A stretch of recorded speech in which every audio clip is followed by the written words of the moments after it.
with a storm of publicity. Between June 20th and July 15th, Marilyn spoke candidly with high-profile journalists, including Life magazine editor Richard Merriman. She'd just been fired. There was this huge uproar going on, and I think that's why she wanted to do the article. She jumped at it. A huge Life magazine essay would absolutely confirm that, in essence, she was still alive. She was still Marilyn Monroe. In early July, Merriman conducted 2 interviews at Marilyn's home in Brentwood. The house was empty. There was virtually no furniture in it. Pat Newcomb was there, so the 3 of us sat around in the middle of this empty room on these straight-back chairs, and we had the interview. It was about a 3-hour conversation. When I arrived for the next, it's about 2 days later, we had a bottle of champagne, and she drank. And she got high, a little high, and suddenly there was a streak of anger that had not been there before. She was angry at the studio. It was just an undercurrent of anger. I think I was seeing closer to where she really was then, which was a very anxious, angry, scared woman. As Merriman left that day, Monroe made one last request. She begged the journalist not to make her look like a joke. I think she finally articulated her deep fear about herself and about this interview. I think she finally said it, don't make me a joke. I think she felt that on some level she was being treated as a joke. In addition to waging a war of words against the studio, Marilyn continued her personal publicity campaign with pictures. Monroe allowed freelance photographer George Barris unprecedented access to her in a series of revealing photo sessions. She was in a good mood. Once in a while, she'd stop and maybe think about problems that she's in. And it would bother her, but she snapped out of it very quickly.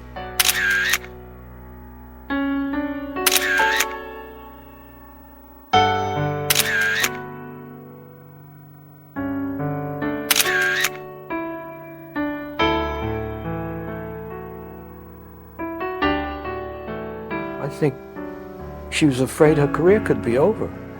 And, you know, she worked so hard. And here's a girl that was desperately wanting to be a movie star, not for the money. She just wanted to be famous, and she wanted the world to know her. The photo shoot continued at a house in the Hollywood Hills, where the star's sudden presence surprised the landlord's housekeeper. She says, "Is that really Marilyn Monroe coming?" I said, "Yeah." "Would you introduce me?" I says, "Yes, if she agrees to it." So when Marilyn came up, I introduced them. Her name was Louise. I said, "This is Louise Marilyn." And she stuttered and she said, "Are you really Marilyn Monroe?" She says, "I can't believe it." So Marilyn says, "Well, I can't believe it too." She says, "I guess I am. Everybody says I am." Hundreds of photos were taken over a 3-day shoot.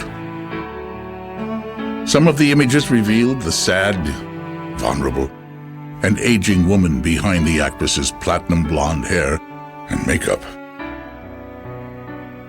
while others celebrated the playful side of America's #1 sex goddess. But Marilyn was doing more to reignite her career than just playing cover girl. Behind the scenes, Monroe was campaigning with her co-stars to get Something's Got to Give back into production.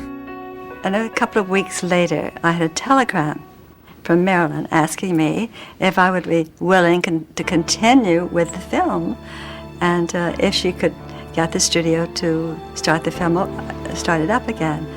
So I told her, of course, I'd be more than happy to do it. Just weeks after her firing, Fox did an amazing about-face and told Marilyn that they wanted her back. Trade-offs were negotiated and concessions were made on both sides. Marilyn agreed to give up having Paula Strasberg on the set, and in return, director George Cukor would be replaced with Jean Leglesco. On August 1st, Marilyn signed a $1 million two-picture contract with Fox, and plans were made to resume shooting Something's Got to Give as soon as possible. She pretty much got her way, but she was in control of situations when it was just one-on-one. I don't think she controlled the big picture, but she certainly bits and pieces of it. Marilyn had scored a major victory with Fox, but with all the pressure surrounding the negotiations, she was having more trouble than ever with her insomnia. By now she was seeing both of her doctors every day. I had prescribed, I think, 24 Nembutal, which is a good dose. And of course, she was supposed to take a few every night. But even if she took all at once, it's problematic that was a fatal dose. We try to keep it down and give her the Nembutal more frequently in smaller amounts. Marilyn had every reason to celebrate. Her career was back on track, she looked healthy, and it seemed that most of the problems facing her had been resolved. But on Saturday, August 4th, Marilyn turned down a dinner invitation from Peter and Pat Lawford and opted instead to stay at home. At approximately 7:30 p.m., she received a phone call from her former stepson, Joe DiMaggio Jr., and was delighted to speak with him. There were other phone calls to Marilyn that evening. I happened to talk to her on the phone that night, earlier in the evening, and she was happy and in a manic phase. So I thought her mental state was good. She sounded cheerful. Apparently something happened to suddenly depress her. According to her housekeeper, Marilyn retired to her bedroom at about 9 p.m. Marilyn came to her bedroom door. I was sitting in the living room, and she said, "Good night, Mrs. Murray. I think I'll turn in now." And she closed the door.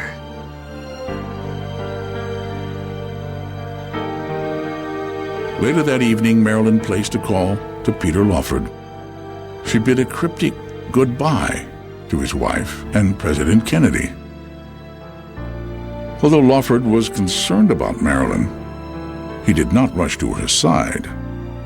Peter Lawford got a call from Marilyn, and she was mumbling. Apparently she was going under from the pill she took and perhaps was calling him as a cry for help.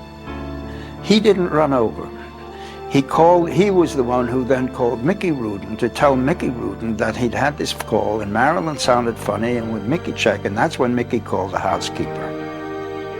At approximately 10 p.m., Marilyn's attorney, Mickey Rudin, called Eunice Murray. Mrs. Murray assured him Marilyn was fine. But about 5.5 hours later, at around 3:30 a.m., Mrs. Murray awoke, alarmed to find the light still on in Marilyn's bedroom. I went around to the front of the house. Turning the curtains back, I saw Marilyn lying on the bed, nude, and I was just alarmed. Dr. Greenson got there first. She was dead when he got there. And I went into the bedroom and made sure she was dead. There was some rigor mortis, yes, but it wasn't extreme yet. I suspected that she'd been dead at least a few hours.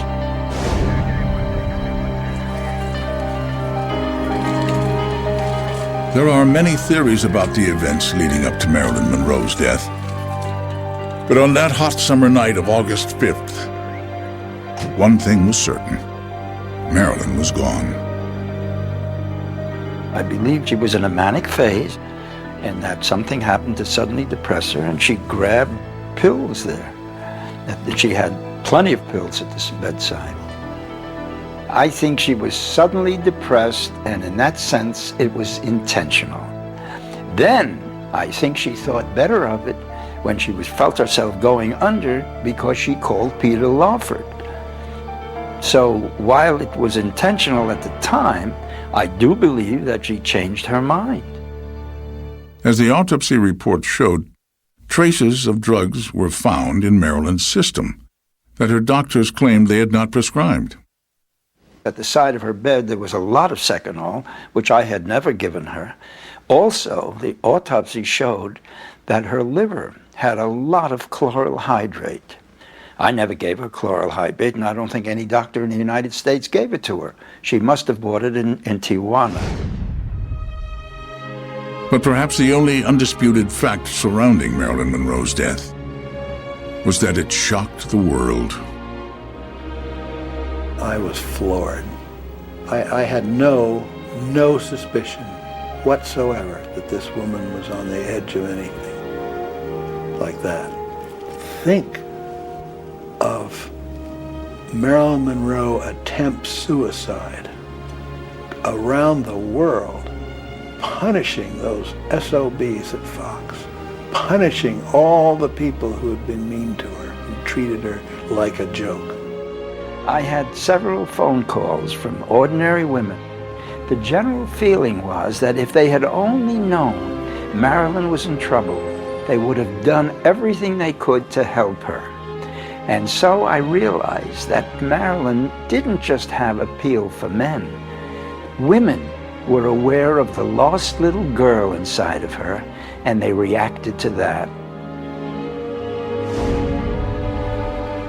Marilyn's funeral took place at 1 p.m. on August 8th at the Westwood Village Mortuary Chapel.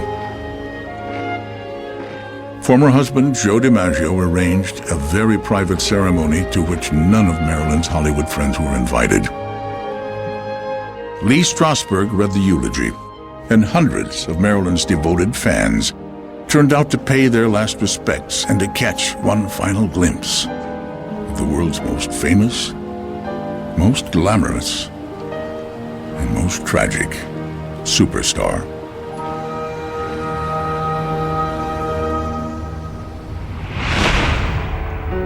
In death, Marilyn Monroe became a legend, an icon whose celebrity transcended her untimely end. She is embedded in the collective memories of anyone who has ever seen her photograph. She has become a symbol defining womanhood, sexuality, and beauty for every new generation. In 1963, Fox recast Something's Got to Give with Doris Day and James Garner and retitled the project Move Over Darling. Harmless? You call Adam and Eve harmless? He broke his leg in the crash and he was laid up for 6 months. Well, what happened to the other 4.5 years? The footage from Something's Got to Give was long forgotten in the vaults of 20th Century Fox. Except for brief glimpses in a handful of documentaries, it would rarely be seen by the public. In 1999, with the full cooperation of the Marilyn Monroe estate, a massive restoration project was undertaken. Employing state-of-the-art digital technology, 9 hours of footage was carefully restored to its original CinemaScope splendor. Using vintage scripts and notes from the studio archives, a painstaking editing process began. Random pieces were assembled into a coherent shape, and special consideration was given to the original intention of George Cukor and 20th Century Fox. Now, for the first time ever, is the edited reconstruction of Something's Got to Give. It is one last look at a film that might have been, and a star who will live on screen forever.